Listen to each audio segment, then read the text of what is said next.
And they're off. Alright, so having a look at the leaderboards here, we have Destructor, who has a 47, which is a really solid time.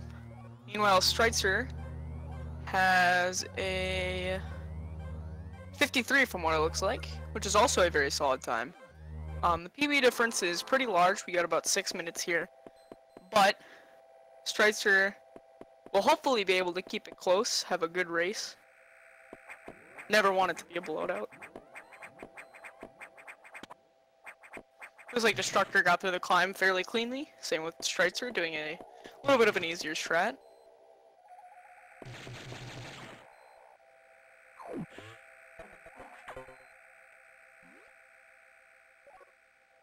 Yeah, so they're going to be playing on the English version, which is roughly 3 minutes slower than RTA, or in RTA than the Japanese version.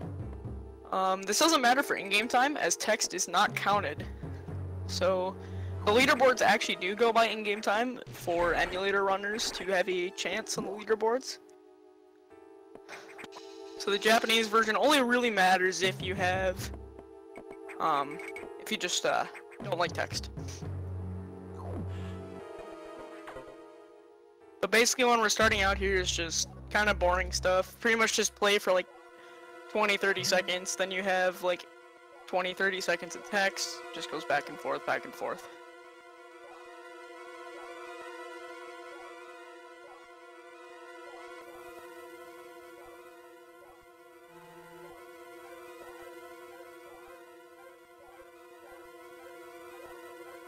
Looks like Crunchy is here. Hello, Crunchy. What? Where? Oh, hello.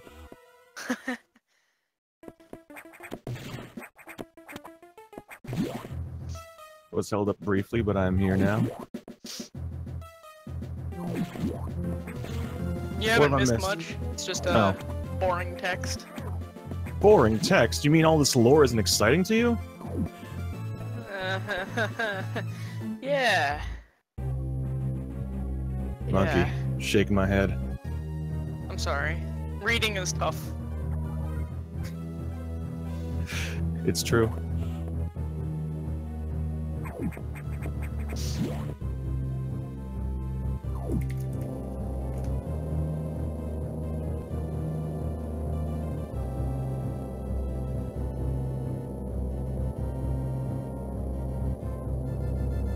Looks like they're both in the same elevator, though, so they're still staying pretty close, even though Destructor's a little bit ahead.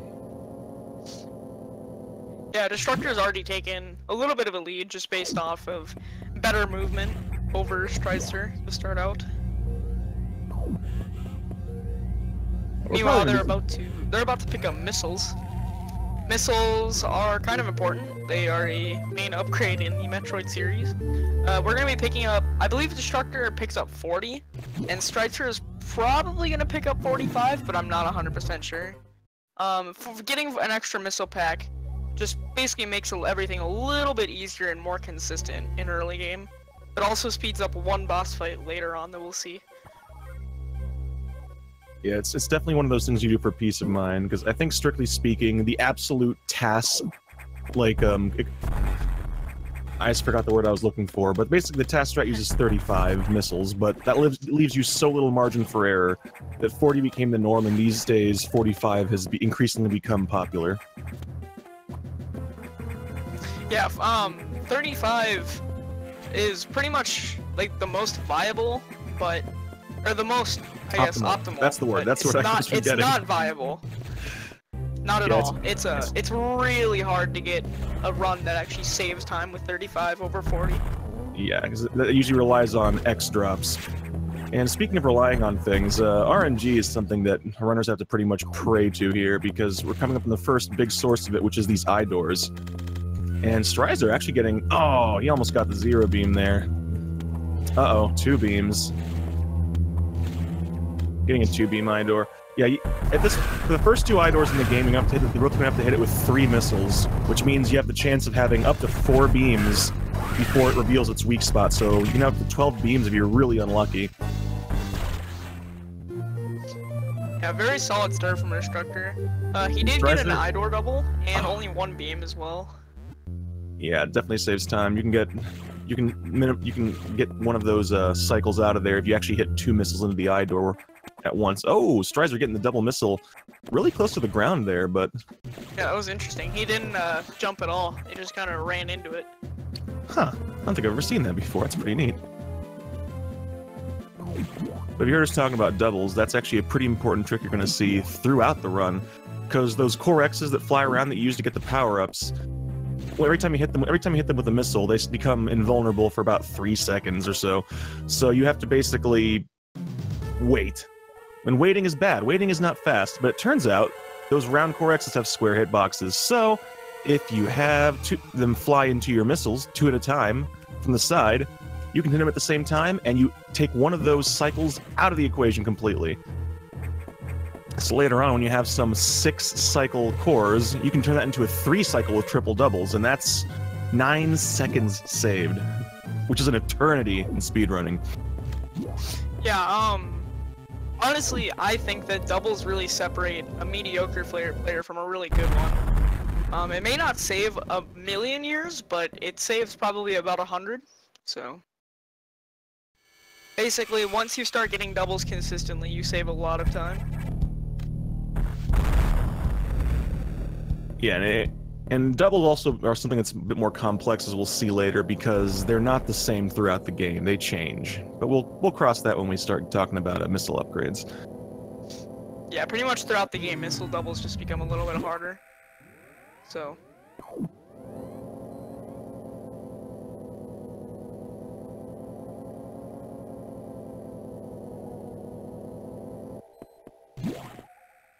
Well, honestly, part of the problem doubles are one of those things that just kind of takes a while to get the hang of, is because there's really no good visual cue. There's no good, like, consistent setup. You just kind of have to know how it works and just figure it out by feel, which is why you see so many different runners having slightly different setups or different heights or whatever works for them. They just found something that worked for them and they do it. Yeah, pretty much every single player has a different way to set up each double. It's really kind of interesting watching other people do core fights, because you kind of pick up on things you may not have noticed, or kind of like how strange some people may do them compared to you. But now both of them in Sector 1, and this first visit to Sector 1 is the most missile management intense section of the game right here. Because I think... Wait, Destructor you said was going for 40? I actually did not see if he grabbed the... I don't think he grabbed the main deck. He opted to skip the main deck missile. Okay. Striker did pick it up though.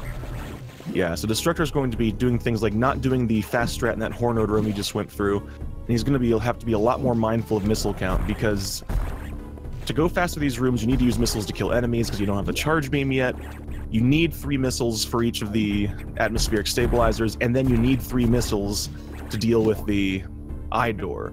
So making sure that your health stays high so you get the green drops is super important, and making sure you don't tink any missiles as well. Yeah, pretty much the rule of thumb in this sector, basically if you skip the main deck missile, you really shouldn't be taking any hits, or at the very least maybe just 1. But with main deck missile, you can afford to take 3 or 4 hits and still be fine on missiles. Oof, Strizer having some tough luck in that pirate room though, just bumping into 3 of them. They do a lot of damage this early on. Yeah, it was kind of an interesting strat. Most of the time you'll see people morphing and unmorphing to kind of make the missiles go ahead of them, but Striker didn't do any of that, so I think that's why he took a couple hits. He was his missiles were kind of lagging behind him. Yeah. We did see Destructor showing off the benefits of being at full health. He got pure green drops in that room, so his missile count is extremely healthy right now. He's probably not even gonna stop to grab the red at the door. It depends on how many kind of double attempts he goes for.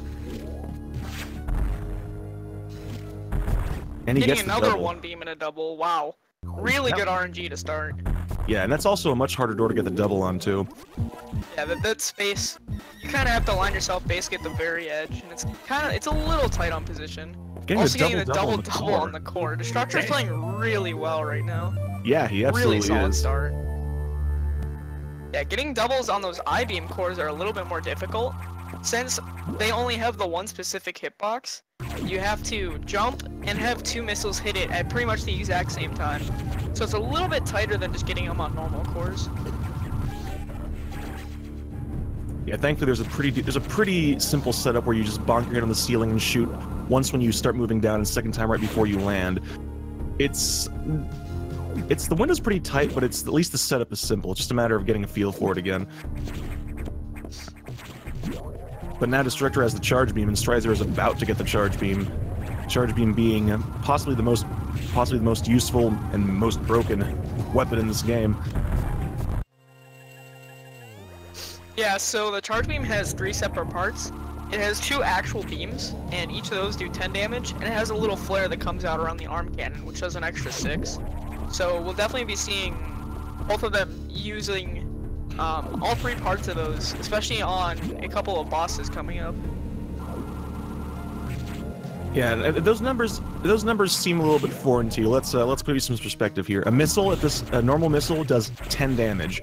So if you're hitting an enemy with both shots and that flare, you're doing almost 3 missiles worth of damage very immediately.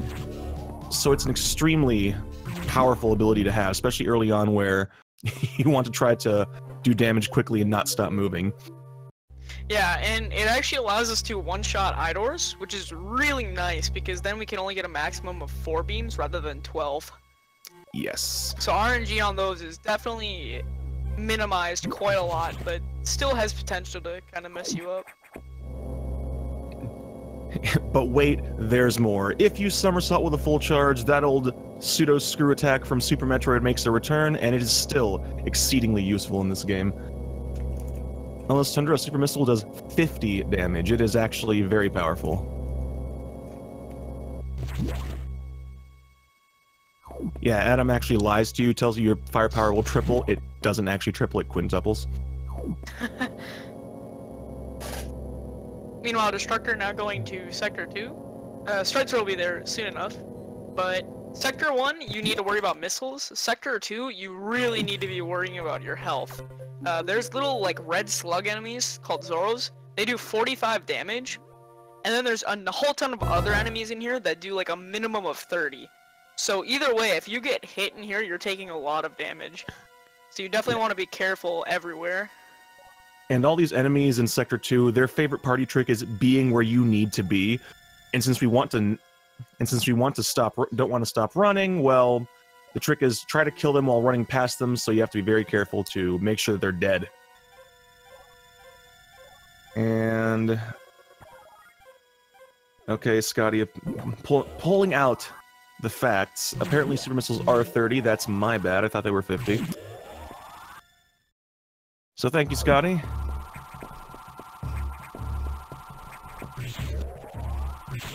Yeah, shoutouts to Scotty.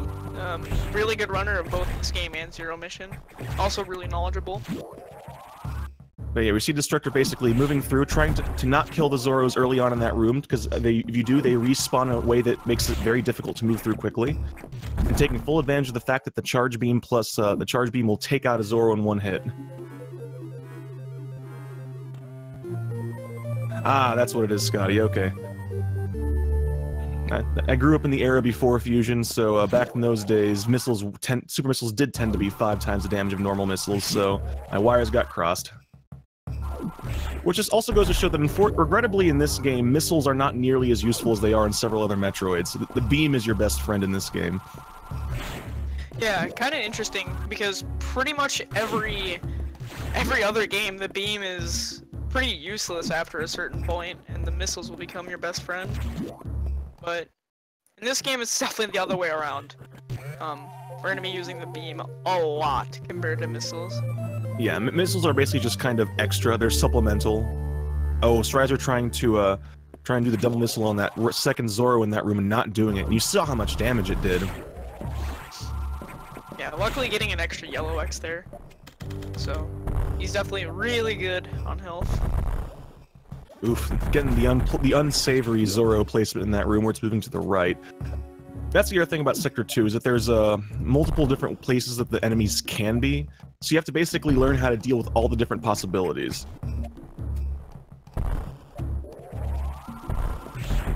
Strizer opting to jump on the way back, which is fair. Trying to conserve health, would have dropped down to less than a full energy tank. Definitely playing it safe here, and can't say I blame him. Like Monkey said, Sector 2, this is a sector that kills many people, and not just in any percent either. This sector is dangerous in all categories, so it's, there's a lot of, you gotta have a little bit of respect for Sector 2, otherwise it'll ruin your day. Yeah, so Striker just now picked up the bomb upgrade, and Destructor's already had it for a little bit. Basically, bombs in this game are worse than, like, every other Metroid game. They're, like, really bad. So, basically the bomb timer goes really slow, so it makes infinite bomb jumping impossible. Unless you're TAS. And then also, it has a very small range, so if you're even, like, half a block away from what you need to blow up, it's not gonna work. So it can make for some really annoying kind of time losses. Well, Destructor getting 0 beams on the Zazabi eye door, and looks like he's opting to grab that extra energy tank. Guess just taking a little bit of a marathon safety there. Yeah, so actually in Destructor's last race, which just so happened to be against me, he did have the lead pretty much the entire way through, but unfortunately died at one of the final bosses. So he ended up losing. So I think he's trying to avoid that risk as much as possible right now. Yeah. Which I don't blame him at all. Energy tanks is something have you talked about energy tanks yet? No. Alright, well, energy tanks basically, you're gonna see most runners get either 3 or 4. 3 is pretty standard among especially older runners or very high tier runners, and you'll also see some folks opt for 4 because the extra E-tank takes only, it costs you only I want to say like 3 seconds, 5 seconds. This fastest E-tank to pick up costs about 3.6 seconds to pick up rather than skipping it.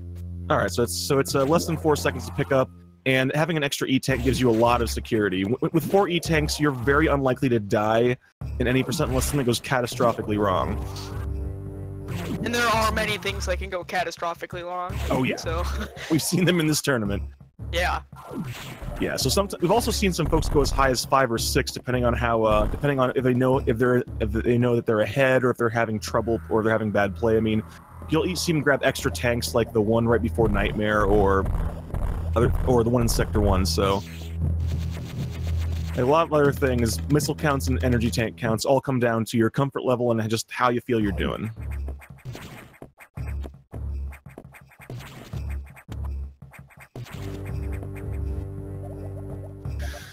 And we haven't actually talked at all about the fact that Zazabi is one of the worst RNG bosses in the game.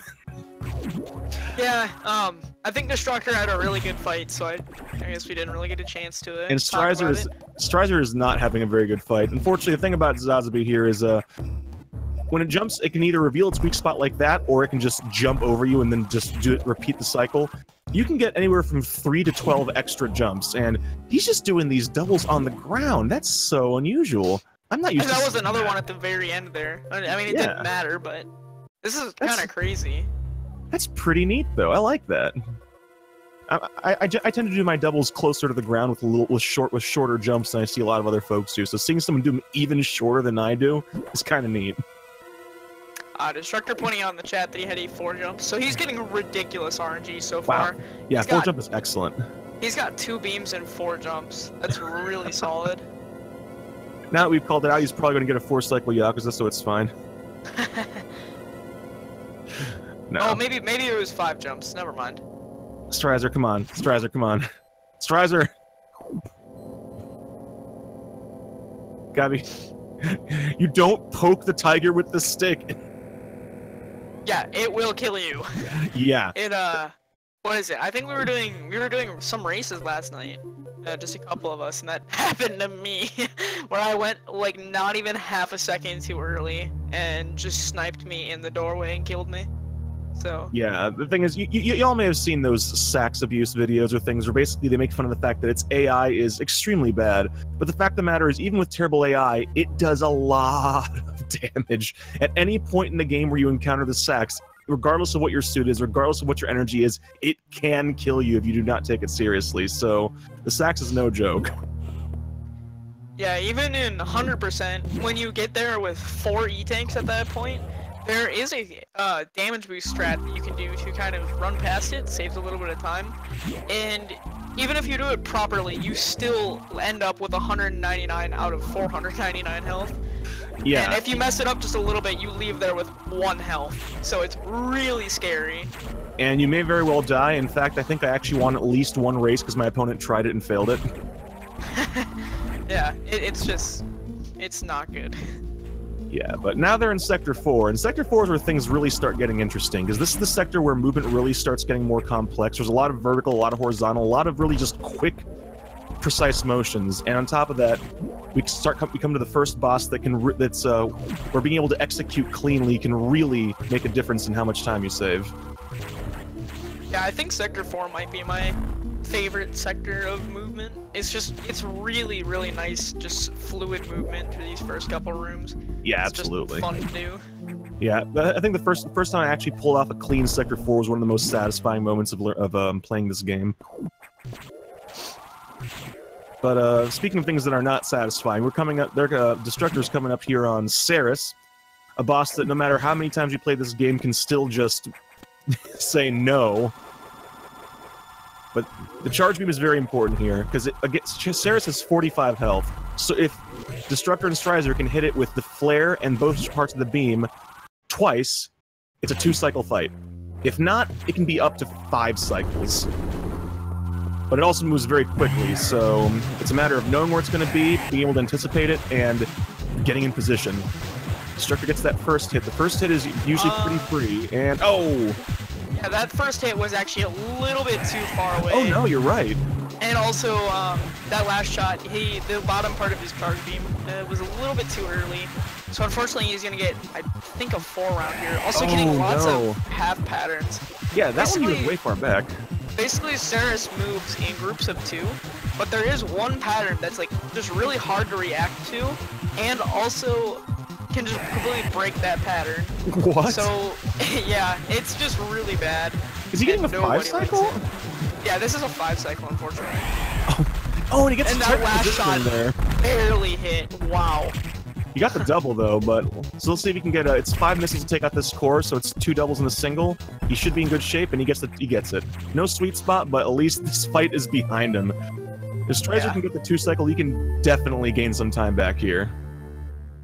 I mean, yeah, that just goes to show even the top level of runners still struggle with that fight sometimes. It's just really hard, no matter what level you are. Yeah, you can have 10 perfect Ceres fights, and then just have a day of awful Cereses. It's a fight that you always have to just be ready to deal with whatever heck gives you.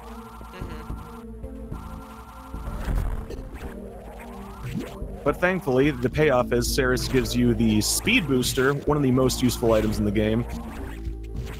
And in part because Shine Sparks have been greatly improved in this game versus Super Metroid. Let's see if Strizer can get that first hit. That looks clean.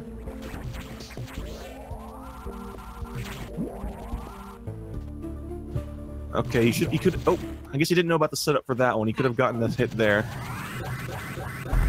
Oh, is he just taking it? He's just kind of taking it safe here. Yeah, I think he's just, yeah. He was just kind of shooting for a really safe pattern to hit rather than wasting time going for not good hits.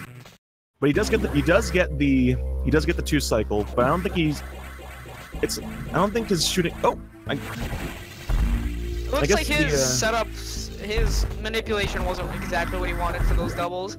So it looks like he just kind of opted for singles. Also, by the way, Destructor just got a low height Shine Spark. Ooh, nice. So Shine Sparks, basically, if you start them from the ground, you will start at a certain height, which is just barely too high to get through a 2-block gap. But if you're falling through the air and initiate a Shine Spark at just the right time, you can actually start it lower than where you would if you were starting it off the ground, which allows you to get through that 2-block gap. So you could just Shine Spark straight through there rather than having to kill a couple crabs and get an extra speed boost. So it saves a couple seconds. Yeah, it's tricky though. The only 2 ways you can make your hitbox shorter to make that work is if you're somersaulting or if you're unmorphing, so the windows are pretty tight.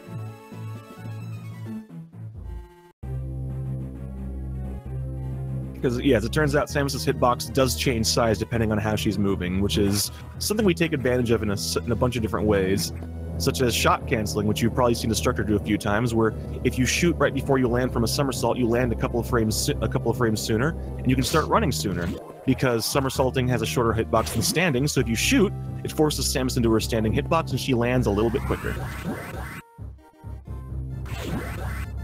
Oh, Strizer did not actually run back far enough to get the speed boost here, so he's just going to have to do the standard setup, which is fine. This is not a huge time loss to miss the low height. It's just looks cool. Yeah, so Destructor is now in Sector 3. There's a lot of really cool Shine Spark tricks in here that are really tight. If I had to bet, we'll see him get the second one most likely, but the first one is really difficult. Only saves about a second though, so it's not that big of a deal. Basically, the gist of it, you do a frame perfect down input to charge a Shine Spark at the same frame that you hit the ground, and it allows us just to Shine Spark a little bit earlier, so it's not that big of a deal, but yeah, well, it'll be pretty nice if he gets it. Yeah, well, it's one of those things where technically it's faster in game time because when you're pause, a lot of folks use pause buffering to get it. But the thing is, because if you mess it up without pause buffering, you may very well just not break all the blocks and have to go the long way around, which has happened to me trying to get that trick before. So a lot of folks just don't even go for it.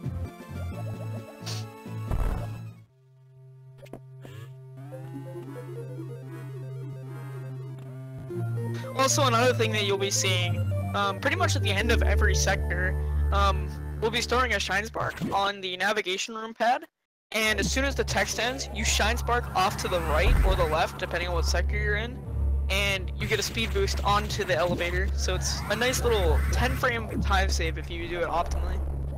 So over the course of the run, it'll probably save you like 2 seconds if you do it optimally. Ooh.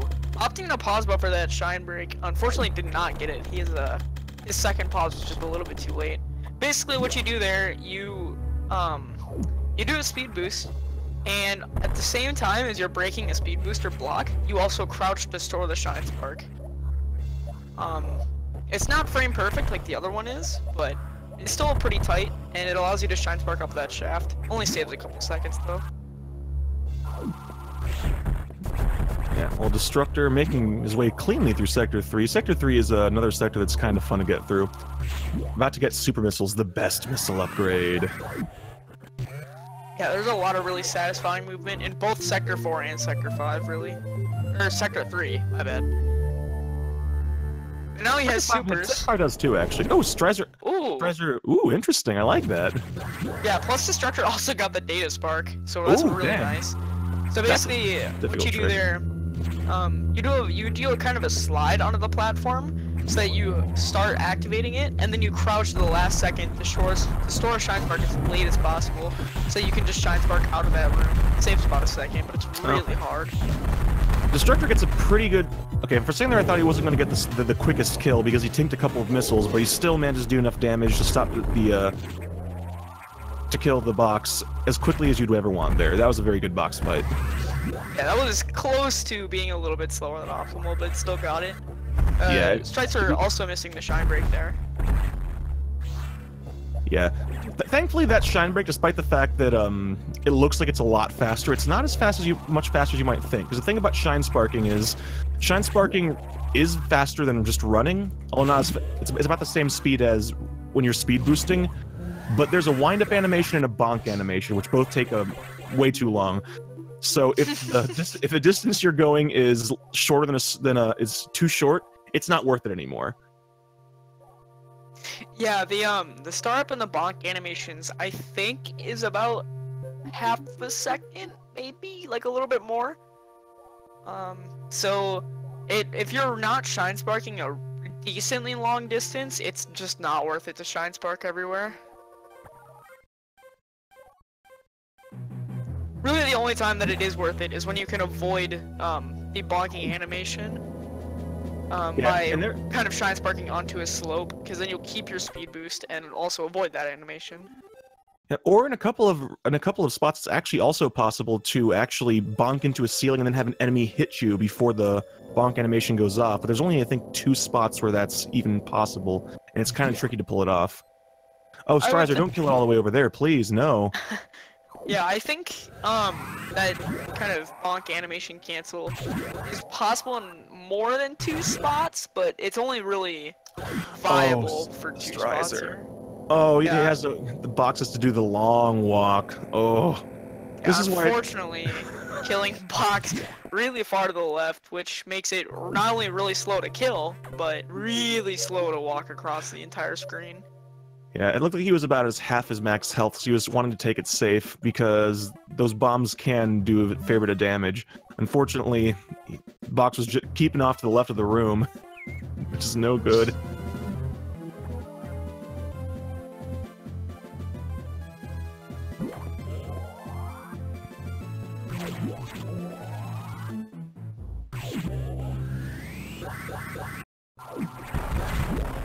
Alright, but now Destructor in Sector 6. Strizer about to follow suit here. And, oh, Destructor cutting it very close. That's the other thing we didn't mention. The thing about the Box fight is Box does not have an eye door before it. So we don't actually get a chance to do a refill. So missile count becomes important here again briefly, because there's that X barrier at the start of Sector 6, which takes 3 super missiles to destroy. So you want to leave Sector 3 with 3 missiles.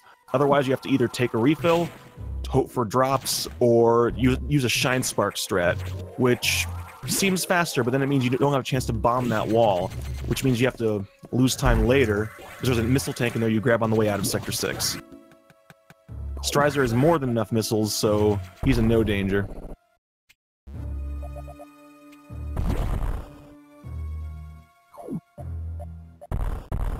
And a fun fact, that energy tank they just picked up there, that one is always picked up, because that one actually costs 0 seconds to pick it up. Because since you're waiting for the bomb to explode, while the animation for the you picked up the E-tank box is there, you actually don't lose any time.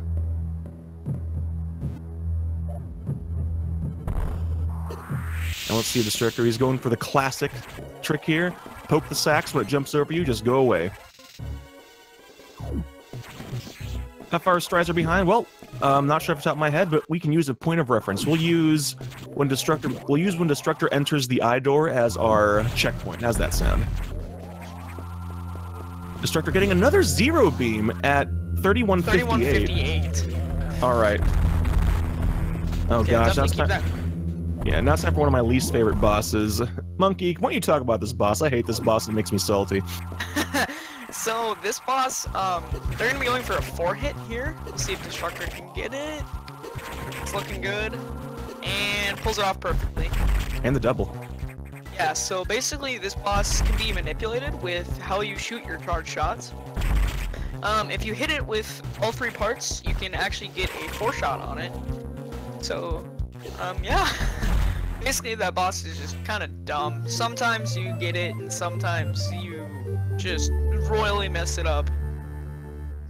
It's pretty much, it's one of those things where if you get it, it's pretty good, and if you mess it up, then it goes horribly wrong, because really there's like no real backup, because it just starts kind of going everywhere. Yeah, at that point you're just screaming into the void because it's just flying around like a balloon in a windstorm. But yeah, Destructor unfortunately having a little bit of trouble with the Core X there. That core, because the thing about the Core X is now we have super missiles, so the timing is different, because super missiles fly faster but have a longer cooldown between shots, so you can't use the same setup as before. You have to actually have them flying from a little bit higher to offset for that difference. And Destructor just couldn't quite get a clean setup. I think he only got 1 double during that core fight.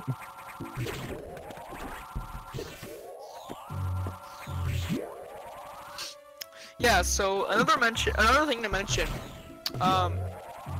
with each missile upgrade, doubles become a little bit harder, because the cooldown in between missile shots increases by a couple of frames, and missile speed increases by a little bit. So it makes doubles by the end of the game really difficult to get. Yeah, every single missile upgrade actually adds to that. So, oh, is Strizer? Oh, I guess he's just going through this room a little bit differently. Okay. Oh. Okay, I thought he was gonna do like a little bit of hundo right there. There's a missile pack that you pick up in hundo at this time, but I don't know. That was kind of weird. Oh gosh, getting multiple eye beams. 2 beams. All right. 13. So that's over. Looks like 2 minutes and 15 seconds about. Goodness, yeah. At the eye door. Let's see how Strizer's Giant Core X fight goes. Oh, trying to keep it low, which is technically a little bit faster, but could be a little bit harder to keep it under control. Oh, I don't think he got the flare hit there. Nope. It's going to be a 5 cycle, I think. Yep. Still not bad at all. Not at all. Well, let's see how we can take care of the Core X here. I think he tried for the double, but the second missile didn't come out. Oh, we got a double there. One. Nice. Really nice. getting those low height super doubles. Low height doubles are even more difficult on the super missiles than normal missiles. It's very rare to see them. And they become pretty much impossible by the time you get the ice missiles. The missile downgrade. Speaking of which, Destructor's on his way to get it now. We're so sorry, Destructor, for your loss.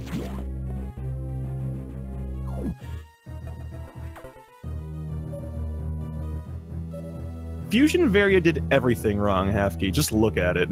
It knows what it did.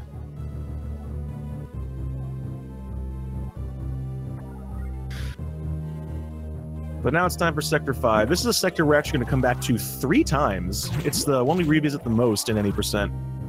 Which leads to a little extra potential problem with it, where since we go through a lot of the same rooms multiple times, it's very easy to accidentally lose track of where you are and forget what visit you're doing if you're just kind of distracted. So, with any luck, it won't happen to Destructor or Strizer, but it is not impossible to see someone start leaving the sector early or go the wrong way because they get disoriented. Yeah, Sector 5 is just kind of bleh. It just kind of has some dumb enemies, dumb enemy patterns, kind of just bland, messy movement. It's just not good. Yeah. Plus you get a lot of dumb items here. Yeah, that big room that Destructor just went through in particular, those enemies were... I always forget what these guys are called. They're not rippers. They're, what are those guys called? I think they're waivers? Waivers, that's it. Maybe? Thank you. Yeah, they're waivers, you're right. Thank you. Those waivers, they can be in any number of different places, and there's a lot of them. So it's... You want to get through there having a charge beam ready for them or a missile if need be, but it's very easy just to get knocked around like a salmon-shaped pinata. And that can lose you so much time in that room, especially during the section where you have to break through the floor with the speed booster. There's one waiver there, and if you can't kill it before it hits you, you have to go back into the next room, and that's 2 extra door transitions.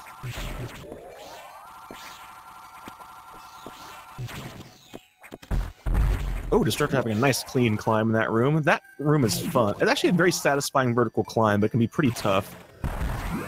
It has 2 really different climbs that will... I think Destructor goes for it on the second time around. Oh, I hope so. Both of them are really fun to pull off. Yeah, the second one is much harder, but it looks so cool. Alright, Destructor picking up ice missiles as Strizer enters Sector 5. So they're staying in the same sector, but Destructor is slowly continuing to increase his lead just from... His RNG is fantastic, and his boss execution and movement just a little bit cleaner, and it's paying off. Yeah, I would think the Destructor is probably about 2:45 to almost 3 minutes ahead at this point. He's playing very well, and while Stricer is as well, the skill difference is just, I think, too big for him. Well, we'll see what happens. As this tournament has shown us time and time again, we think we know what's about to happen. It's not over until both racers got done. Yeah, and that's exactly why this match is happening in losers. I mean, Destructor, with how he's playing, should very well be in winners still, but unfortunately suffering a very late game death without saving. Yeah, I think the ongoing joke now is that losers bracket is actually more challenging to get through than winners bracket in this tournament. We got some absolute killers in losers bracket, let me tell you. Yeah, what is it? We got the 3-seed Scotty, who's also in the chat. We've got the 5-seed Herc, and then we've got 7-seed Destructor, as well as the 8-seed in Shasta. So there's a lot of really high-seeded players in the losers bracket already, just because of unfortunate deaths or having to play other very high-tier players already. Uh-oh, Destructor's screen seems to be broken. It's flashing red. What's going on here? I didn't realize that we were brought in the virtual boy. You may now put on your 3D glasses. Oh wait, no, chat knows what's going on. I guess we can't keep this facade going. It's time for the emergency. It's time for emergency. Emergency everything's red. It's really hot. Everything's melting. Basically everyone's gonna die. Not a we can help it. Emergency is an interesting section. 6 minutes is way too long. It really is. But the fact of the matter is, it's a section that has some surprisingly difficult movement. Learning to do a good emergency is another one of those signs that you're really improving in this run. So we're gonna hopefully see a time above a 2:30 remaining when you finish is an extremely good time. A time above a 2:20 is a respectably good time. Like, you get a 2:20 something, good on you. You're playing at a very good level. So we're gonna hopefully see a 2:20 or higher from 4:20 or higher. I'm sorry. What the hell am I going on about here? Numbers are hard, all right? I'm an engineer, not a mathematician.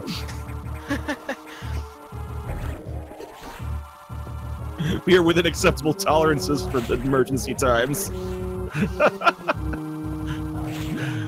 Laugh it up, all y'all. Laugh it up. But yeah, missile management again rears its ugly head here because you need to have 3 missiles for the eye door, but ice missiles are extremely important to fast movement and emergency because you have to do a lot of freezing of the stretchies and those little fire enemies to get around them quickly. So if your missile count is low, emergency can be trouble, especially when you get to the final room. Ooh, 5 missiles. He's gonna have to do something, do alternate strats. Oh, he's not. No, he's fine on missiles. You only need 4 for this upcoming room if you want to kill the... Oh. Okay. Oh. Okay, now he's no longer fine, but thankfully he has the charge beam. Uh-oh. Uh-oh. 2 eye beams. 3 eye beams! No! Oh, man. You do need to know math to be an engineer, but there's a wonderful thing called tolerances. You don't have to be nearly as precise as a mathematician is.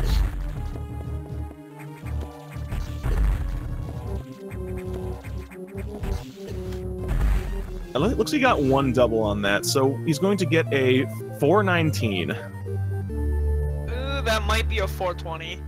Maybe? Oh! 420.07. Dang it. By 700ths, I'm not even playing this game in Metroid Fusion, it's just having a laugh at my expense. Yeah, pretty much from what I've noticed.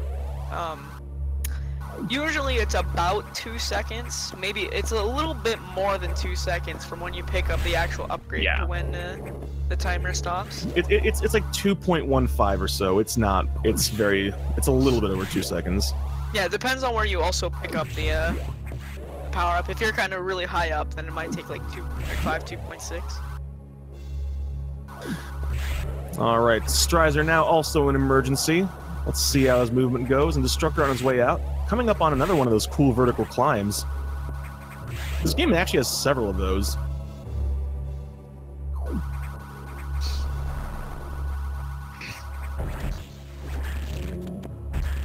And he's looking good. Yes, very nice.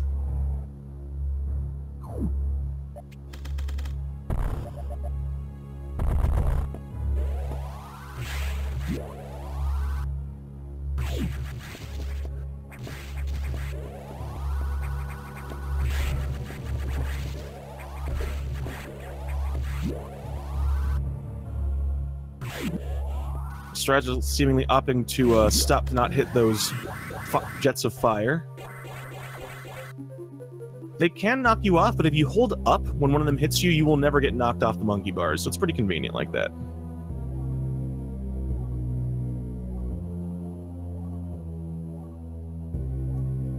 Alright, going for slightly safer strats, a little bit slower, but getting through that room with no trouble. And opting to freeze that stretchy first before killing the enemy on the ceiling. That one's actually a little bit tricky. If you fire that missile too late and miss the stretchy, you can actually hit the block right under it, which makes getting around it a lot more challenging. That block is breakable. Hitting that block is really annoying. Most of the time, if you do that, you'll end up falling down and having to wait for it to reform. Yeah, at that point you're in danger of getting a sub 4-minute time if you have a bad rest of the room. So Strizer just going for singles on this. It looks like. Oh nope, he set up for double. I think he got it too. Yeah, I think he. Oh, he did not. No, he did not. I guess the second missile didn't come out. Still looks like it's going to be a 414, so that's a good time. Not too shabby. Meanwhile, Destructor is heading up towards animals. Unfortunately, we have to save them in this game. Why wouldn't you? What the heck is the matter with you, Monkey? Because they're dumb. Animals are love, animals are life, Monkey. Come on. I hate the animals. Oh my god, it's like I don't even know you. Wait a minute. Destructor, unfortunately, not going for the impossible strat there. I think only 2 people actually go for impossible strat ever. Well, no, there's a lot more. What is it? Me, Scotty, JC, and Mickey all go for it. I'm not sure if there's anyone else. Well, let's see if he gets Destructor not getting fast animals here. Those are still fairly solid, though.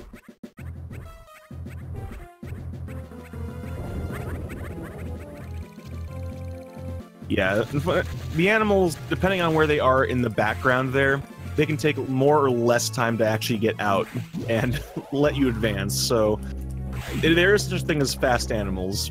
It's not very common. When it happens, you know it, because they pretty much pop out immediately.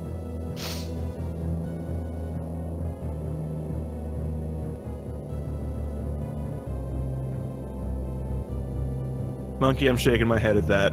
For real this time. Last time I just said I was. This time I actually am.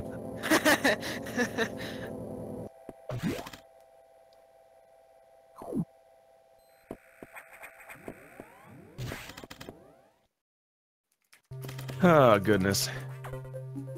Interestingly, both of them in navigation rooms at the same time now, although not the same navigation room.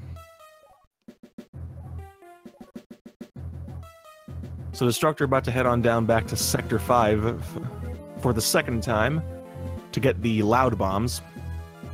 Power bombs are yeah, power bombs are very loud in this game. They whoosh.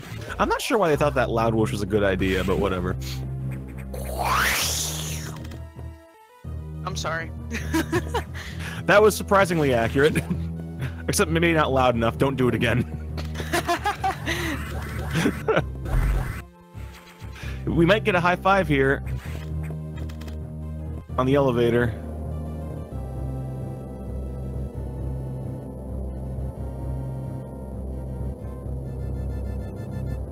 And very brief elevator high five right there.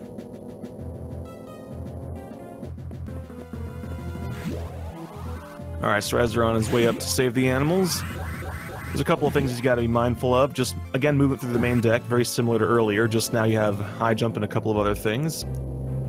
And see how he handles the stretchies. I don't think he's going to go for impossible strat. And see if he can get that shine break.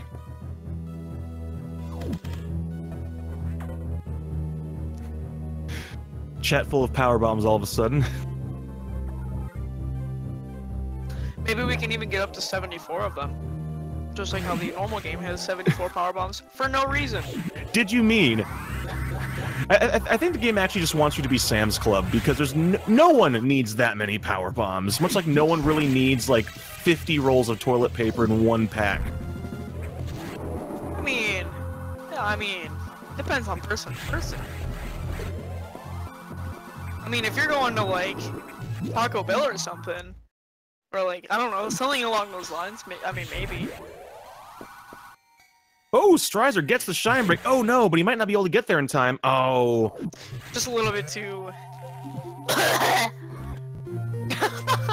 Just a little bit too slow there. Yeah, unfortunately, he gets the challenging part, and just grabbing that ledge lost him enough time that he just... Wait. Oh, I thought I was going to get a... The other animals are far off on the right, unfortunately. So he gets also pretty slow animals here. And there's that whoosh we know and love.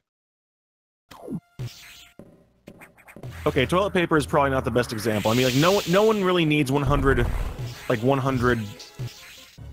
liters of barbecue sauce in one bottle or something. However big the 100 liters of barbecue sauce. I couldn't remember. I forgot about fluid ounces. All right, I mean, no, that's just a lot. I mean, maybe you make a lot of barbecue. I don't know. Okay, that's a bad example, because barbecue sauce is delicious. I can't think of it. Everyone think of an example of something that you use but do not use a lot of, and then imagine trying to buy that in ridiculous quantities. That was the analogy I was trying to make, alright? Barbecue sauce on everything. Let me think. By barbecue sauce by the hog's head. Fruit. It's like the new version of fruit by the foot's fruit by the fathom. 100 liters of Metroid fusion. Yeah, nobody wants that. Fusion by the liquid quantity there. Formula 1 car is running on 100 liters of barbecue sauce. 100 pounds of curry. I would probably eat that in about a month or two. Fruit by the furlong. Fruit by the furlong. Ooh, that's a good one. Wow. Fruit by the mile. 100 liters of perfect platforming. Ooh. Ooh. Alright, the Destructor unfortunately may have noticed the power went out. I don't know what he did. He must have been running the washing machine, the dryer, and the other washing machine at the same time. Meanwhile, Strizer heading down to get the loud bombs himself. Yeah, what is it? Oh, in Sector 4, water's all electrified. I wonder if maybe, we put our electrician's degree to use there. Maybe we can, try out something else here. And maybe try to get the power working again. Fruit by the parsec, that's a good one. I also accepted fruit by the astronomical unit. But, alright, Strizer looks like he unfortunately did not get the setup for the Shine Spark here. There's actually 2 Shine Sparks you do in this first part of Sector 5. This one, this second visit, is actually the more challenging one because you have to jump through the door transition to have the right height for it. But the more important one is the one that comes later, so we're hoping that they both get it when the time comes.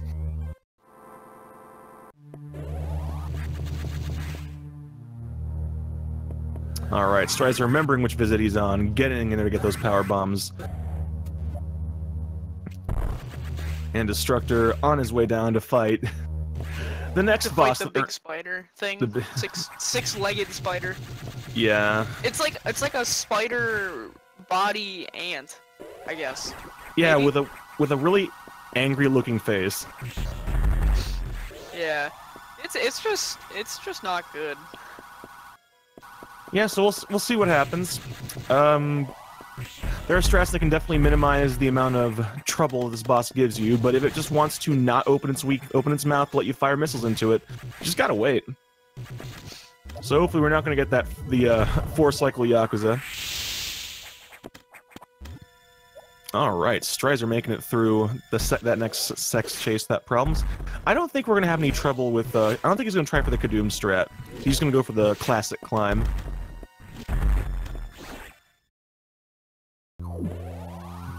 Oh, actually, he's opting to do a little bit of a hybrid there.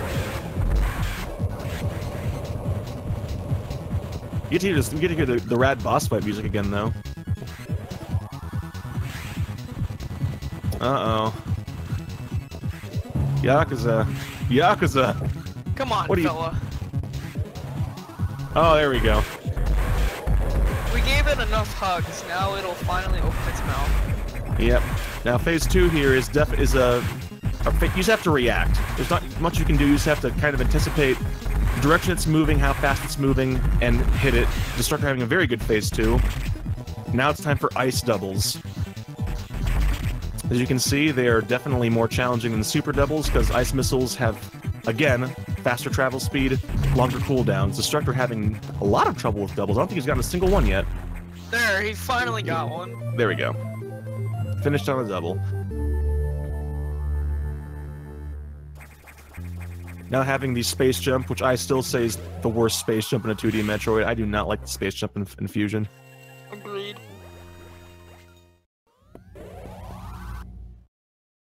So Destructor gets the emergency power on just in time for Strizer to blow the fuse box again.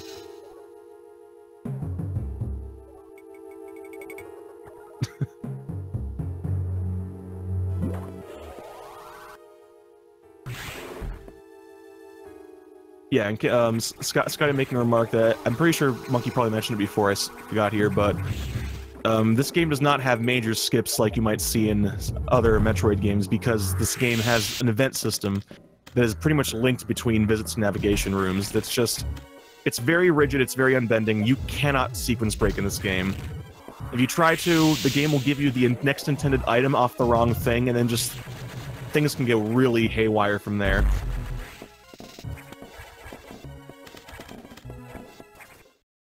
Alright, Destructor making it past the final sax chase there, no troubles.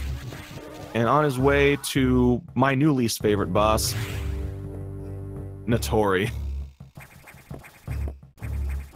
I don't know if it's my least favorite, but it's definitely up there. It's just kind of dumb.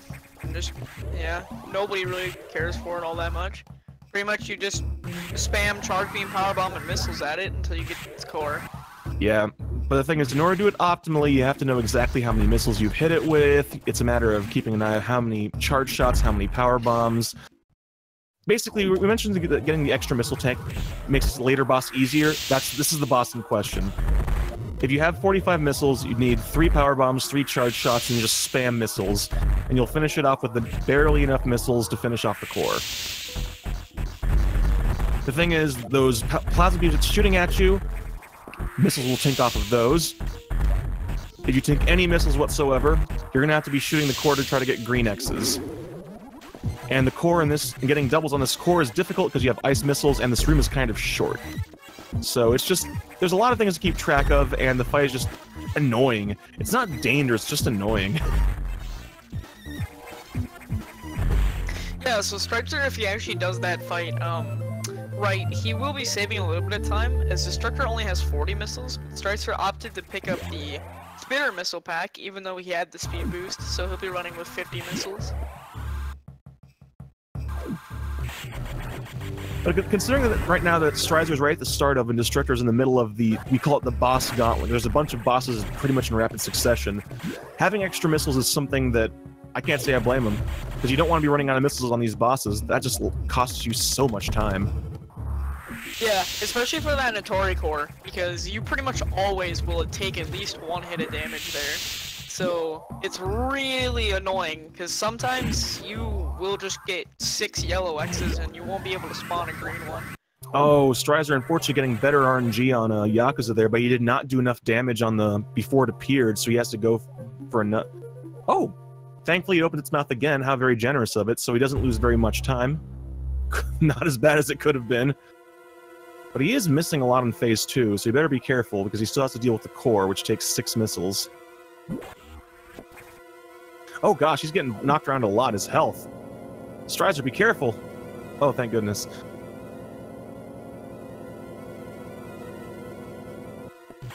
Oh, his staying on the ground strat is not going to help him here. Oh, he gets a double, very nice. Let's see if we can get a second double. So both Strizer and Destructor getting single doubles on the Yakuza core.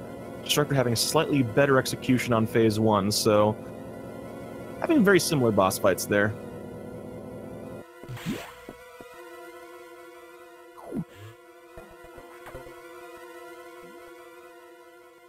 But here we go, Destructor into Sector 5 for the final time, to face off against a lot of people's least favorite boss when they play this game casually, Nightmare. And what is Nightmare without the Nightmare Shine Spark, the most impressive looking Shine Spark in the entire run? And possibly the most important Shine Spark in the entire run. This one saves a lot of time compared to other ones. Yeah, this one saves roughly, I want to say 15 to 20 seconds. Meanwhile, any other Shine Spark rarely saves over 10. Thankfully, there are multiple backups if you mess up the setup, so you can still get the Shine Spark. You're just going to lose only a few seconds as opposed to 15. But the fact of the matter is, there's no reason you should ever just run through those rooms. You should always be Shine Sparking through them. Unless you're Paul's More. In which case you space boost through it. Oh, alright. Interesting. Strizer opting to drop a power bomb there to break those blocks early. A little bit slower, but definitely safer. You don't have to worry about jumping up and down and shooting while the sax is chasing you.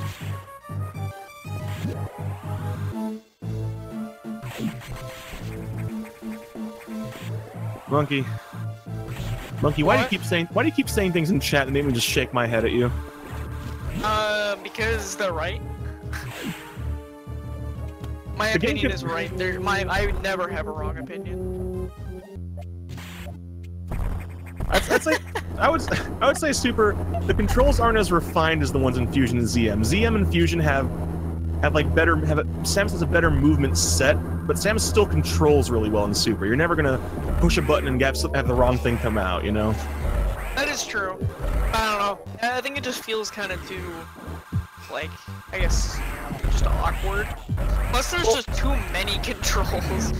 Yeah, it's definitely a lot more. With all the extra buttons that SNES uses, it's definitely a lot more complex to do movement in that game. Uh-oh, Destructor, unfortunately, doing the same mistake I often make, having the Nightmare appear a little bit too high. He's gonna lose some time here. Have to do the dance one more time. Oh, doing some fancy R-shooting strats to try to finish it off early here. And Destructor's really just putting some flair on it, and very nice. That was a slightly slow but very stylish Nightmare fight from Destructor. Gets the first double, but doesn't look like he's going to get any other ones here. Nope.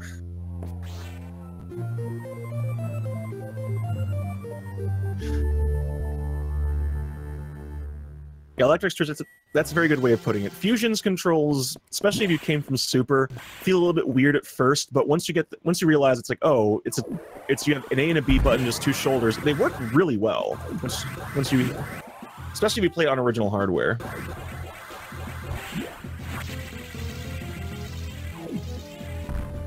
But Destructor finally having the best-looking suit in the game.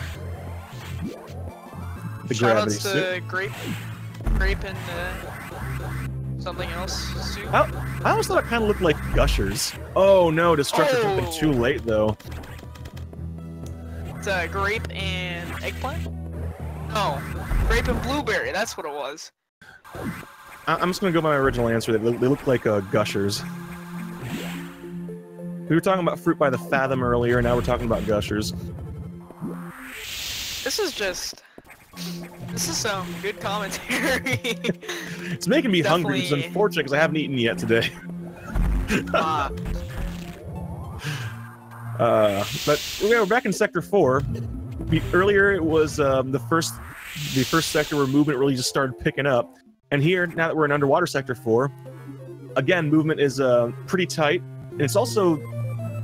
It's kind of like a breather between bosses, but at the same time, it's also a sector that is very dangerous. So even with Gravity Suit, the enemies down here do a lot of damage. The Evers, those things that look like Dragons, don't knock you around, they block your path. The fish that evolve into the bigger fish, those do, they still do over 100 damage even with Gravity Suit, don't they? I have no idea, but they hurt. Yeah. At this point, regular enemies are doing a lot of damage. That's one thing a lot of people criticize about Fusion, which is that the high damage of normal enemies, and that's not wrong. Enemies do hurt a lot in this game, which is why in 0%, you just get scared about everything at this point. The enemies in Underwater Sector 4 will end your run. And who the heck is calling me while I'm commentating? No one important. Fusion is always the most important thing. Yeah, it's sound like one of those robot caller numbers. Oh well, my parents are calling me. That doesn't even matter. I'm commentating Fusion.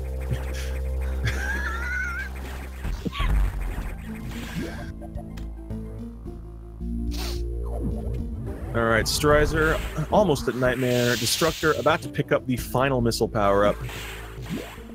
The diffusion missiles.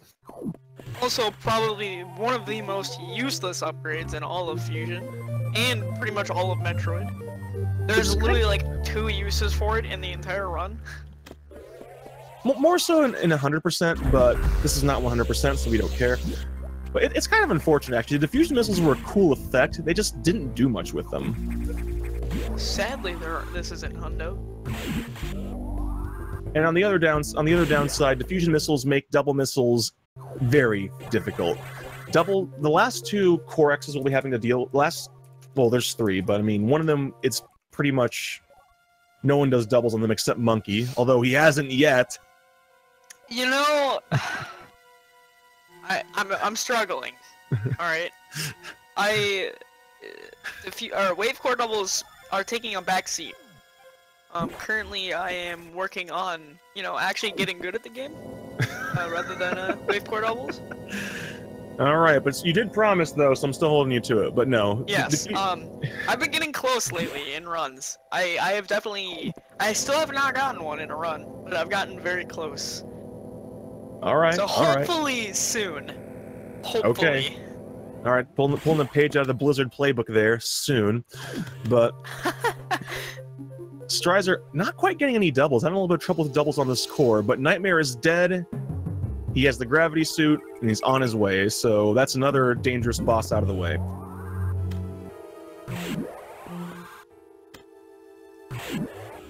But, you know, I think I was talking about diffusion doubles. We'll talk about them when we get to the next core fight where they come into play. Now Destructor moving through Sector 6 for the final time here. Coming up on Box. Y'all remember Box, right? That bouncy robot that shot bombs at you? It's back. Now it's sponsored by Microsoft, and we call it the Xbox. And it's actually more challenging now. Well, depends. I think it's interesting. I think actually accounts vary. Some runners prefer. Some runners think that Xbox is the harder fight. Some runners think that Box 1 is the harder fight. I actually am in the camp that I think Box 1 is the harder fight. What do you think, Monkey? Xbox is definitely harder. I've practiced Box 1 a lot because it loses, I think, more time if you mess it up compared to Xbox. It does. So I've definitely put a lot of time into it. Xbox I haven't put a lot of time into, so I still kind of struggle with it sometimes. I think that might be it. I think it's one of those, whichever one you practice the most tends to be the one you hate the least. I practice Box 2 more than I have Box 1, so Box 1 is the one that still gives me a lot of suffering. But let's see how Destructor handles it here. He's got to be mindful of a couple things. Electrified water, and that shoots missiles at you instead of bombs. And as you can see right there, it jumps high enough now that it can knock you off the ceiling, so you can't stay close to it when it's hopping. So there's a few more things to be mindful of, and Destructor seems to be... Oh, gets it. Yeah, Destructor, I think, is having flashbacks of a previous race in which he unfortunately died to this very core. But, looks like he opted to pick up 5 E-tanks this time around, so yeah, definitely taking it very safe. Yeah, he opted to grab one before Nightmare, which is another popular one to grab, especially if you're worried about health. It's right before the bosses that start really putting you in danger, so...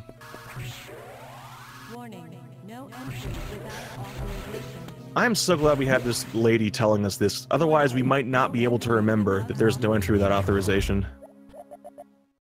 No entry. No entry without authorization. Warning. But Destructor on his way to the title drop sector. Because yes, indeed, we do have Metroids in this Metroid game. Don't think we don't.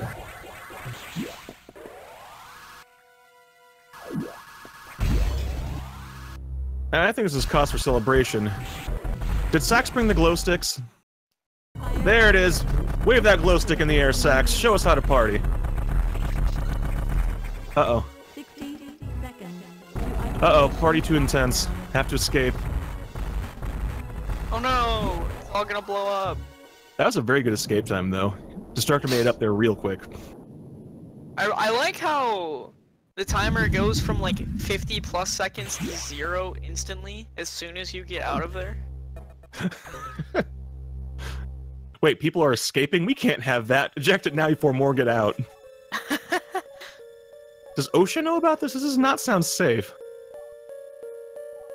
Alright, Strizer having diffusion missiles, so now he too can make snowflakes fly around.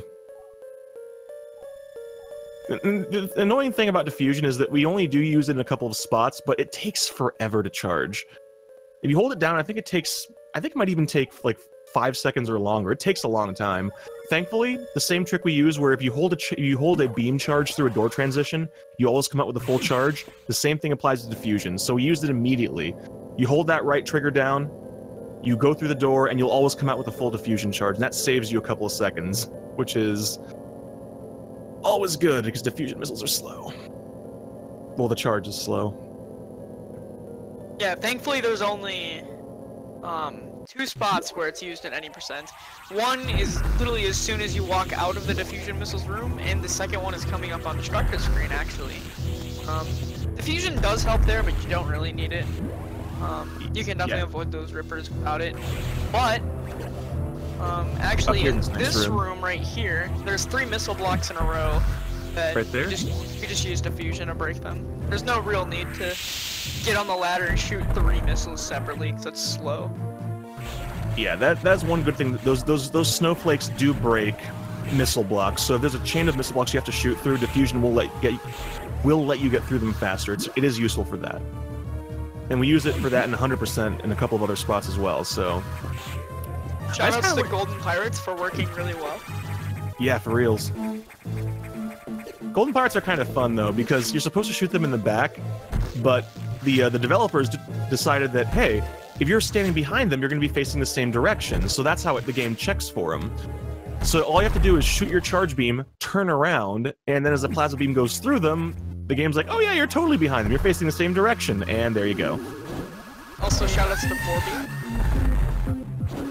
Man, Ridley was so shocked by that fact that started screaming immediately. Look at this guy. What a loud boy. What a shouty boy.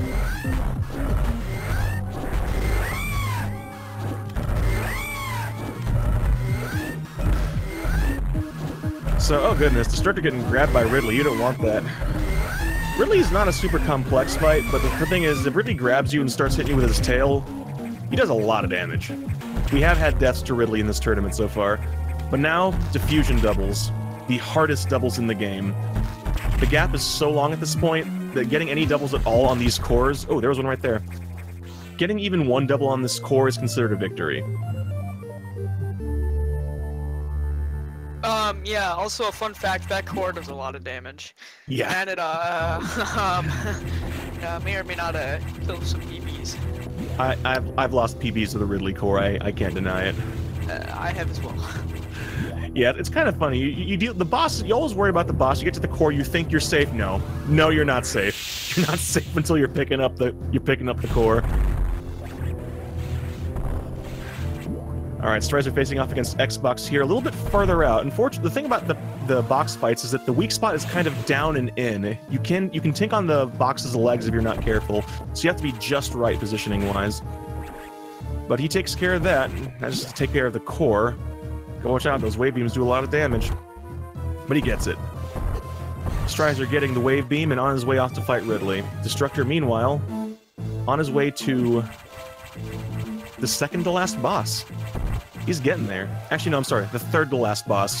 He has to face off against the true final boss first. Oh! It took me a minute to get that. True final boss. Yeah, since we're playing on the English version, we really get to understand the lore. Yeah, I don't know if you guys know, but like, so basically, the entire story of this game, there's a copy of yourself running around trying to kill you, and basically it ends up being revealed that there's a lot of them on the ship, so they're all trying to come and kill you. And then the worst part about all of this is Adam decides to go on like a 3-minute just rant for no reason, all because the Federation wants to keep you locked up so you don't die. But then Samus has the bright idea to completely disobey them, run out, fight against an SAX, fight against everything else, and escape from the ship, as well as blowing everything up, because she doesn't think that the Federation can handle the X. Basically, this whole thing is just one kind of just boring rant that doesn't need to happen at all. Well, it kind of does, because they've been skimping on the texts. It's like, oh gosh, we're almost done with the game. We still have all this text we have to give them. Just drop it all right here. It's fine. They'll understand. They have to. I feel very passionately about this subject. Yep. Everyone in chat having the appropriate reaction. This dialogue is very Resident Sleeper. You know, if only the Japanese version was the standard for, like, everything. It'd be so much better. Like, this text on the Japanese version isn't even that bad. It's Tell you like, what, Monkey, buy me a it's like a Japanese minute and a cartridge and I'll half. agree with you. I mean, I suppose. Or you could just, I mean, never mind, actually. That's against the law. What? Sorry. What? What? My lawyer has advised me I should not finish that sentence. Yeah. Yeah. Yeah, don't use simulators, kids. It's not okay. Oh yes, but for better or worse, depending on who you ask, since the Fusion leaderboards are an in-game time and Japanese and English time the same, whatever version you have, you can have a competitive time on the boards. Unfortunately, that also means you have to deal with that extra nearly 3 minutes of text, so if you're using the English version, but that's just how it is. Let's see how Strizer deals with the Golden Pirates. First one fine, second one fine. Ooh. No trouble. Very nice. Alright. Interestingly enough, Strizer has only 4 E-Tanks to Destructor's 5. You should have no trouble. 4 E-Tanks is plenty to deal with Ridley, assuming you don't get really bad Ridley patterns. But so it's interesting, you know, because normally when you have a single-digit seed, you normally see them having the fewer E-Tanks than the other person. But you know, sometimes Destructors must really be feeling the burn from that last unfortunate death. So, all right, Strizer doing a couple of horizontal shots there on Ridley, which is a curious decision because Ridley's hitbox is square, and if you remember your math, your geometry, you want to get those plasma beam shots through the diagonal. That's damage per frame in Ridley's hitbox, and through the diagonal means more frames, more damage. Yeah, so plasma beam and wave beam both do damage per frame because they go through enemies. So the wide beam does 45 damage, but the plasma and wave beam both do 27 damage per frame. So it's quite a big difference. Alright, Destructor setting up for the Sax quick kill, the diagonal strat, the optimal strat, and gets it, no problem. Strizer, meanwhile, not getting any doubles on the Ridley core. Gosh, too much going on at once. Destructor just finishing off phase 2, having an optimal phase 1 and 2 right here. Now he's going to see if he can get some ice core doubles. I couldn't tell if that was one. That one looked like one. I think he got 2. Yeah, he did. Yeah, I did. Yeah, nice. The first 2 were doubles, and then he opted, since he dropped that, one of those space jumps there, he opted to go for singles to end it off. And meanwhile, see Scotty Pythagoras in chat giving us the theorem about the ratio of sides of the triangle to the right triangle to the hypotenuse. Thank you, Scotty. Shoutouts to Geometry for, yeah, for being there. Go Shapes. Alright, but Strizer on his way to talk to Dad, to the Adam, and Destructor on his way to face off against the big boy, the Omega Metroid. Omega looking thick today.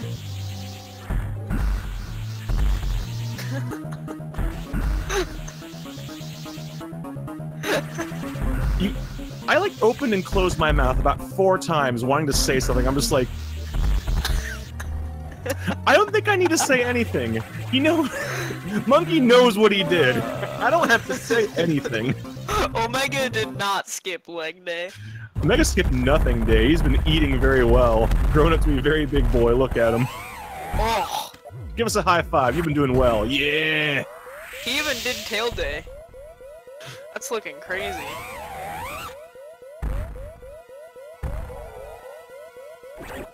Yeah, by the way, we're gonna stun lock him. If you mess that up, take a lot of damage. So hopefully he doesn't mess it up. Yeah, it's 100 damage per swipe, so I think he might go for diagonal, so 1 charge shot, then just stand that line. He should be good. He can mash fast enough. No trouble. There it is. Getting the quick kill. Destructor finishing off the final boss, like the actual final boss this time. Looks like he finishes with a final SRL time of 1:19:25. Okay, good. You had SRL open. I did not. See if he wants to get in here for an interview. Speaking of interviews, we can all continue to enjoy the lore on Strizer's screen because, yeah.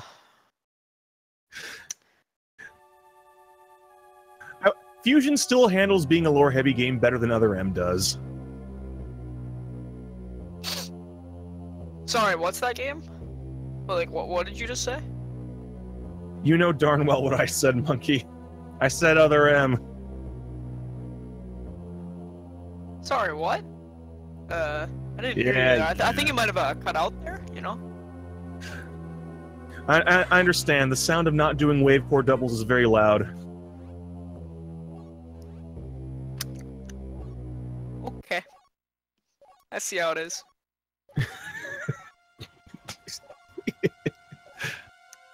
Alright, but absolutely, GG's a Destructor. He is our winner today.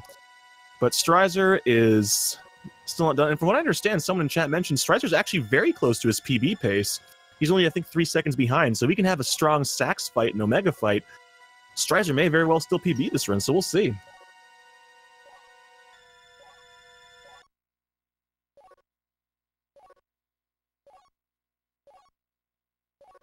You know, I think my career is over. Your career is over. How do you figure? After that roast, like it's just done. Like it's over. I have no future in video games. I may as well just stop now. You know what? See you guys. Get back here. You can't escape that easily. I'm back. Welcome back.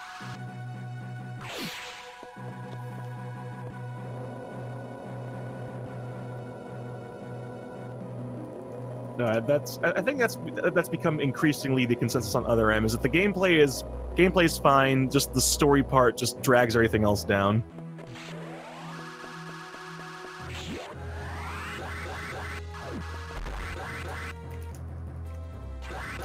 I don't blame Team Ninja for story, I blame Sakamoto for the story, and he's the director of story for the Metroid series, which means that every day I wake up and I say a little prayer that they give it to somebody else. I blame everyone involved for Other M. Like, that game just shouldn't have happened.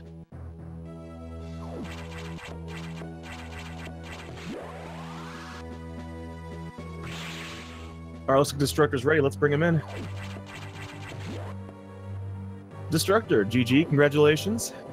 Thank you. You didn't die this time. It's always good.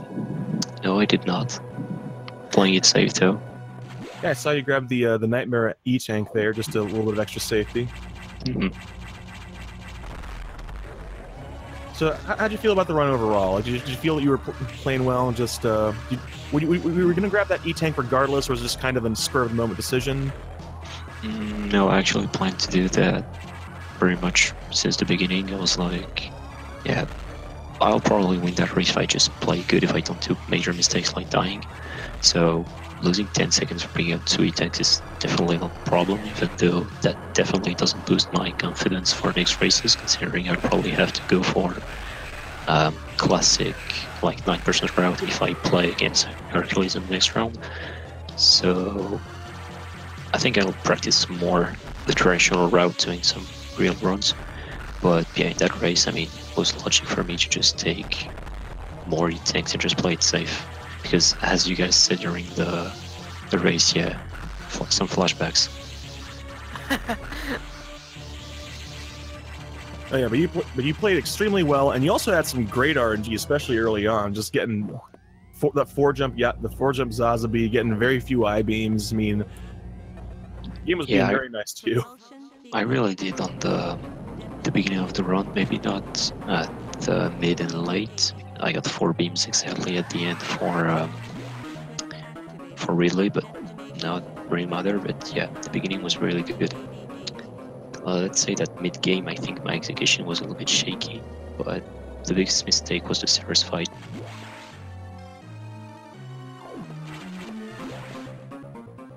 Yeah, I think that was definitely a surprise for all of us, because we were expecting, especially, we figured it may have been a 3-round at most, but it ended up being a 5-round. I mean, yeah, first of all, I missed the first shot, and even after it didn't give me like good pattern, so it was hard for me to react to it, and decided just like to play it fast instead of playing it safe, but well, it happens.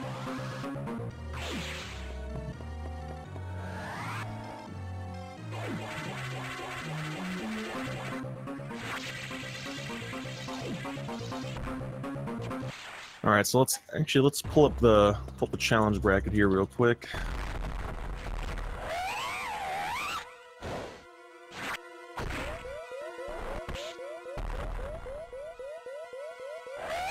I can't read, I think. Yeah, you're gonna be facing off against whoever wins Phazon versus Kirk, so I think I missed something. Monkey, what happened? I'm sorry, that was just really funny. 2 minutes. It's just, I cannot read. Oh. Well, that explains why you don't like the lore.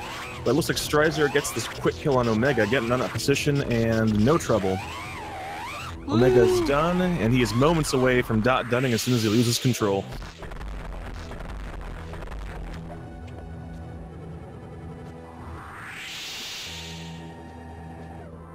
And Strizer finishes with a official SRL time of 1:25:49. So GG to both racers.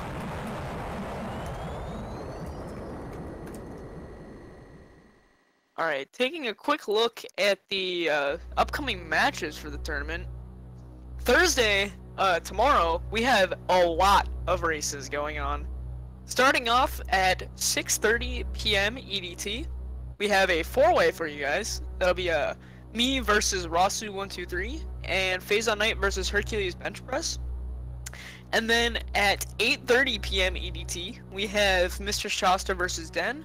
And just a half hour later, at 9 p.m., we have C. Scotty W versus Next Gen Gamer 9. So there's a lot of races specifically tomorrow. And then also on Friday at 3 p.m. EDT, we have Boxmeister versus Sophia. And then at 6:30, we have Explode Your Ear versus JC87.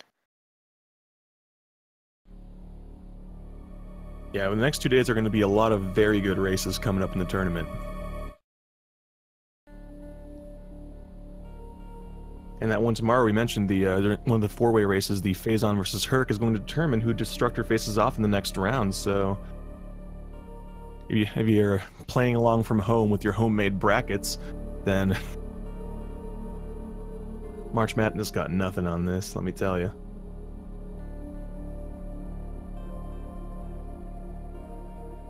And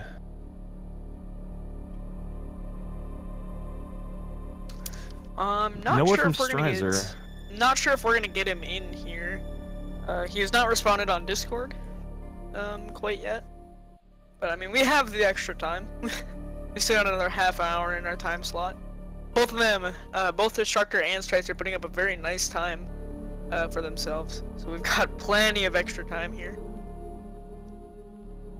I guess meanwhile we can look at the speed gaming 48 schedule. is bad.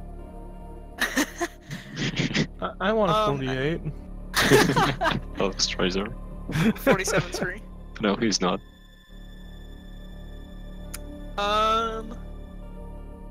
Alright, so I guess looking at the speed gaming schedule, right now on Speed Gaming 1, there is Ori in the Blind Forest. Ori in the what now? Nothing. And then at 7, we have Diddy Kong Racing on this channel. And then also at 7, at some channel that I guess still has not been decided, we're going to be having Super Metroid. So 3 good races coming up here. Pretty much, well, one's already on their way, but another one in about a half hour. And give me a second, I'm pulling Strizer now. Strizer, GG on your race. Thank you, much appreciated. GG Strizer. It was honestly tons of fun. Mixed feelings about that. I didn't really practice, so I can't complain. But I mean, in both races, I ended up 3 seconds and 12 seconds for my PB. So obviously, I need to spend a little more time with the game. Someone was mentioning, it sounded like you were actually playing pretty close to your PB near the end there. I think they said only 3 seconds off when you were on your way to Sachs. Sachs 27 seconds off of my PB. I actually gained a lot of time on Omega because in my PB I missed the stun lock. All over the place. I felt okay. A little bit shaky at the start, and then Saris wasn't too bad. I got the 2-shot Saris, even though I had to wait a little bit. I do need to learn my Saris patterns. But you know what? Overall, I'm happy. My goal this year was to play more Metroid games, which I've been doing, and I had a lot of fun with Fusion. I learned it Christmas holidays, and I think I only put like a couple weeks into the game, so it's definitely something I need to spend some more time with. Yeah, really happy. GG to Destructor as well, and thanks you guys for commentating. Yeah, thank No you very much, problem. guys, and GG to you as well. Well, I mean, thank you guys very much as well. I mean, as always, we wouldn't have, if you guys didn't give us something interesting to talk over, we wouldn't be able to do it. So it's very much a team effort to make this work. Although our our commentary was certainly interesting at some points. It was funny indeed. Fruit by the These fruit by the BBQ parsec. stories. I want freaking fruit snacks now. Dang it. Thankfully, People need to play some more Fusion. I know there's a lot of people that kind of frown on the text, and it's really, I understand the gripe with it, but Fusion in its core is a great game. What I like about it specifically is the fact that it's so streamlined. I do enjoy Super Metroid, and I'll see some more Fusion runners out there. So I encourage everyone to pick it up. It's not a tough game to learn. It's probably a hard game to master, I would say, but yeah, everyone should definitely pick it up. Yeah, it's definitely a game that rewards time put into it. As you play it more, your movement improves, your execution improves, and just your time just starts coming down. There's a bit of a zen aspect to it, kind of, I think. Elminster. That was horrible. I don't know what you're talking about. I'm smiling. Holy cow. Elminster, the master of puns. Yeah, honestly, that was pretty parable.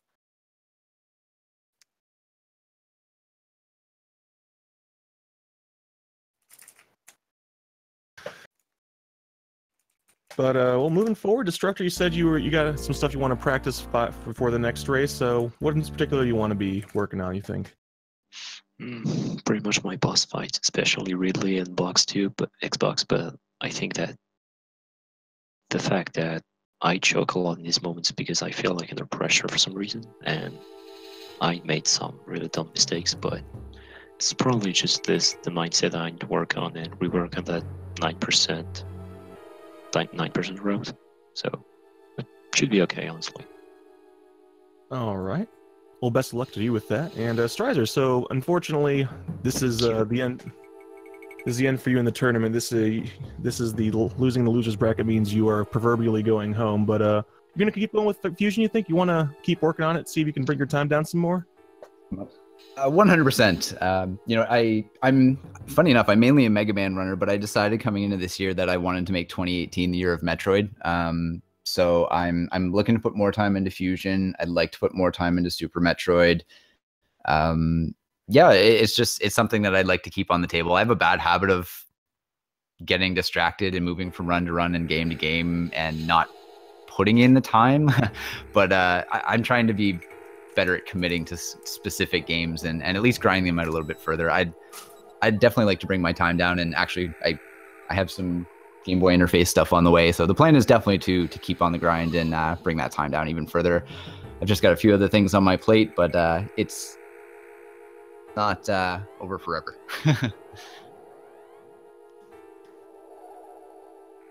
All right, cool. We look forward to see what the future brings and how far you can push it. Well, I'm going to grab myself some food, but again, thanks for having me. Look forward to seeing the rest of the tournament, and good luck to the rest of the runners going forward. All right, thanks, Strizer. Again, GG, and best of luck to you in your future fusioning. I don't think I got anything else. So, Monkey, you got anything else? Don't think so. Destructor, you got any other final words, final thoughts? Just thank you to anyone who watched, and thank you for YouTube for providing us with really good and really spicy commentary this time. It was the spiciest. It was quite spicy. Thanks for putting on an entertaining race. It was definitely fun to watch. You didn't die, which is always good. And good luck to you in the next race. We'll find out who you're facing off against soon enough. Thank you, thank you. Alright, I think that's all we have. Make sure to definitely tune in tomorrow. We have a ton of fusion races. We got 4 of them for you guys. But yeah, in the meantime, I guess for tonight and tomorrow during the day, we got a whole ton of other races on Speed Gaming. So definitely tune in there. Yep, never any end of good stuff on Speed Gaming. Actually, do we have any of the ongoing Super Metroid ones today? That's actually been a pretty great yes, tournament. one of them is in 20 minutes on this channel, actually. Nice. And then right now, Ori is going on Speed Gaming 1. Good Metroidvania stuff going on. Hang on a second. What is this? 8 p.m. Shantae? There's a Shantae tournament now? What? What? How did I not know about this? I might have actually opted to enter that. Or is that like a... I have no idea. I don't even know. Oh, wait, there it is! A Pirates Curse Any Percent tournament begins March 18th. I missed it! Dang it! I've actually been meaning to learn that game. Ah! Slight disappointment. That's actually a really cool speed game. Another Metroidvania, even though it's very much not sci-fi. But it's a very fun game, so there's a lot of great stuff starting tonight. So by all means, stick around in Speed Gaming and check it all out. But I think that's probably all. That's all I've got too. So. Yep. Same here. Thanks for watching, everybody. Have a good one.